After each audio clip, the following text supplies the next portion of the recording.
Hi friends, હું છું કીર્તિસ કિચનમાં તમારું સ્વાગત કરું છું। ઉનાળામાં ઠંડી ઠંડી લસ્સી મળી જાય ને તો મજા જ આવી જાય છે। તો આજે ઘરે જ મેં મેંગો લસ્સી બનાવી લીધી છે।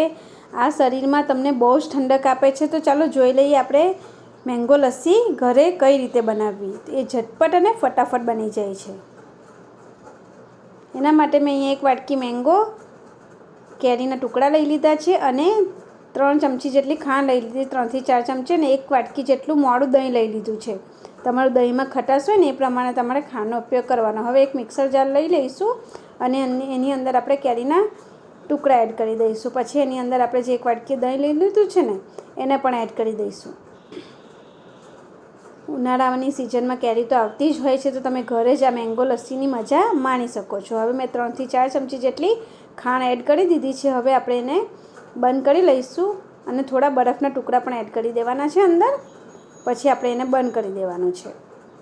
પછી આપણે એને મિક્સર ગ્રાઇન્ડમાં ગ્રાઇન્ડ કરી લઈશું। તો તમારી ઝટપટ અને ફટાફટ ખાલી 5 જ મિનિટમાં તમે જોઈ શકો છો મેંગો લસ્સી આપણી બનીને તૈયાર થઈ ગઈ છે। સહેજ પણ વાર નથી લાગતી। તો ઉનાળાની ઋતુમાં આવી ઠંડી ઠંડી લસ્સી મળી જાય ને, એ પણ ઘરે બનાવેલી, તો એની મજા જ કંઈ ઓર છે। તો તમે મેંગોનો આ રીતે પણ ઉપયોગ કરી શકો છો। એને મેંગો લસ્સી તો સ્વાદમાં બહુ જ ટેસ્ટી હોય છે। આ એક ફૂડ કલર છે જેને મેં ગાર્નિશ કરવા માટે ઉપયોગમાં લીધો છે। જે ઓરેન્જ આવે છે ને, ઘણી વખત આપણે રસમાં પણ યુઝ કરતા હોય છે। તો તમે આ કલરથી એને ગાર્નિશ કરીને ઘરમાં બધાને પીવડાવશો ને તો ઘરમાં બધાને જ બહુ ભાવશે। આમાં કોઈ પણ એસેન્સનો કે કંઈ પણ ઉપયોગ કર્યો નથી।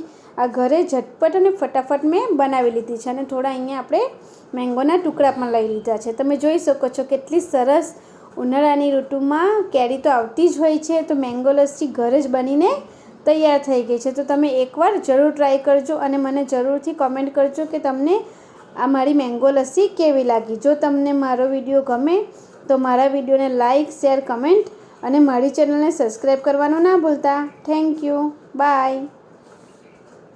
ફરી મળીશું બીજા વિડીયો સાથે।